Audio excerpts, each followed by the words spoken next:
गया ये, परेशानी आती है और परेशानी जाती भी। इस जगत में कोई चीज ठहर नहीं सकती है। जगत शब्द का अर्थ ही होता है जंगम धातु से बना है जो चलता है।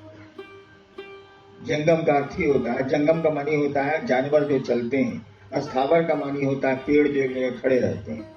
जगत उसी धातु से बना है, यानी यहाँ कुछ भी नहीं ठहरता, सब गुजर रहा है। World is a passing show, ये गुजरता हुआ तमाशा।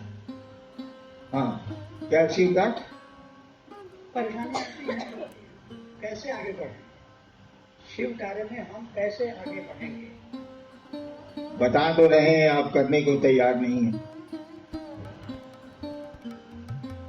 हमने कहा कि आप दूसरों को शिव से बनाने की कोशिश करिए। ये मंच वाली आदत छोड़िए, आपने पकड़ लिया। आपको शिव से बनना है, चरचरिया भजनिया कीर्तनिया नहीं बनना। आपने शिव को गुरु माना है और आपको शिष्य बनना है। महादेव ने कहा दूसरों को शिष्य बनाओ, तुम्हारा मन भी शिव का शिष्य बनेगा। इस काम को करिए। नमः शिवाय को टुकड़े टुकड़े में ले आइए। तीसरा सूत्र, अदया तो मांगिएगा ही मांगिएगा, उसके लिए तो अनिधिकार है, जो पहला सूत्र है। मैं अक्सर कहता हूं कि 4 दिन अगर आपको लेटरिन नहीं हो, दवा के बाद भी पेट खुलासा नहीं हो, और शिव के शिष्य हैं आप, महादेव आपके आराध्य हैं या गुरु हैं, तो आप कहवे कीजिएगा महादेव को कि सरकार हमको लेटरिन हो जाता, बाप रे बाप, बड़ी गंजन है। तो दया तो मांगिएगा ही मांगिएगा कि काहे की जिंदगी में खराब सड़कें मिलनी ही मिलनी है, उसके लिए क्या सिखाना।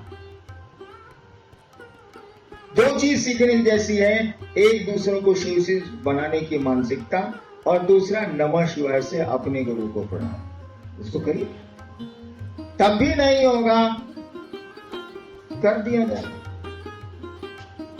आप पैदल नहीं चल सकते हैं तो गाड़ियां बनी हैं कि नहीं बनी, बसें बनी हैं कि नहीं बनी हैं।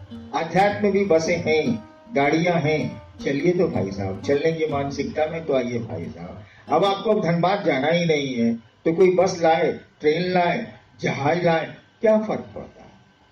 लेकिन धनबाद जाना ही जाना है तो उपाय हो जाएंगे, उपाय है। नेक्स्ट जी, मान्य है कि गुरु भाव सत्ता है, उनका शिष्य होने के लिए शिष्य भाव देना होगा। क्या जगत गुरु की शिष्यता में भाव आवश्यक है?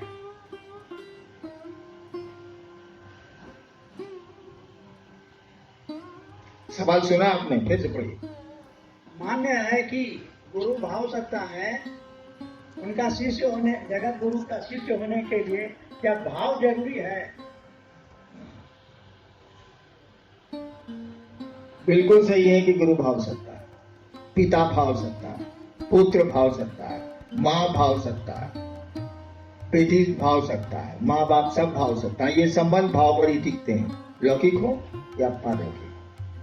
अध्यात्म कहता भी है कि भावे लभते देवता, भाव से देवता उपलब्ध होते हैं। अध्यात्म का सूत्र ही है भावे लभते देवता, भावे देव दर्शनम, भावे परम ज्ञानम तस्मा। हाँ, उसकी इसीलिए भाव का अवलंबन करो, ये सही बात है। लेकिन एक बात बताइए, आप लोग कर रहे हैं फटाफट, जल्दी जल्दी स्वीकार। जिसको समझा रहे हैं उसके पास भाव है क्या? आपके पास हो सकते हैं, उसी के तरह आप घूम रहे हैं, लोगों को शिव से बना रहे हैं। जिसको बना रहे हैं उसके पास शिव के प्रति भाव है क्या? नहीं है, और उसका इंतजार भी आप नहीं करते कि भाव है कि नहीं है। आप केवल इतना ही देखते हैं कि स्वीकार कर लिया कि हम शिव को गुरु मानेंगे, और कह दिया कि हम 3 को काम करेंगे, आपका काम खत्म, आगे बढ़िए, यही ना है। उसके पास तो भाव नहीं है, और कहा गया गुरु भाव सकता है, तो आपकी मेहनत बेकार चली गई ना भाई साहब, कि नहीं चली गई? मेहनत बेकार नहीं गई। देवताओं से जुड़ने के लिए भाव की आवश्यकता है, बिल्कुल सही है। गुरु भी भाव सकता है, ये भी बिल्कुल सही है। लेकिन आपको निर्णय लेना होगा कि आपका गुरु है कौन, आपका मास्टर है कौन। आपका गुरु है शिव। जो गुरुओं का गुरु है, उससे बड़ा गुरु हो ही नहीं सकता, वो ईश्वर गुरु है। ईश्वर है इसलिए गुरु। और गुरु की एक खूबी क्या होती है, शिष्यानुभूति की जिन्होंने पढ़ी होगी उनको पंक्ति याद होगी। गुरु अपने शिष्य के मानसिक तल पर आकर उसे आध्यात्म की ऊंचाई में ले जाते हैं। बाकी जो भी हो, मिलता मन है। अगर शिव से आपका मन बार बार जुड़ने लगे तो शिव अच्छे लगने लगे। हम लोग को शिव अच्छे लगते नहीं। हाँ, देता होता है इसीलिए बढ़िया बाप है, वो बात ठीक है। नहीं दिया तो बस खाता हूं। लोग नहीं कहता बेटवा साहब, अरे बाबू जी से जब मांगो तब दे देते हैं, इसीलिए फिट है हमारा बाप। और नहीं दिया साला बुढ़ा पकड़ पकड़ करते हैं।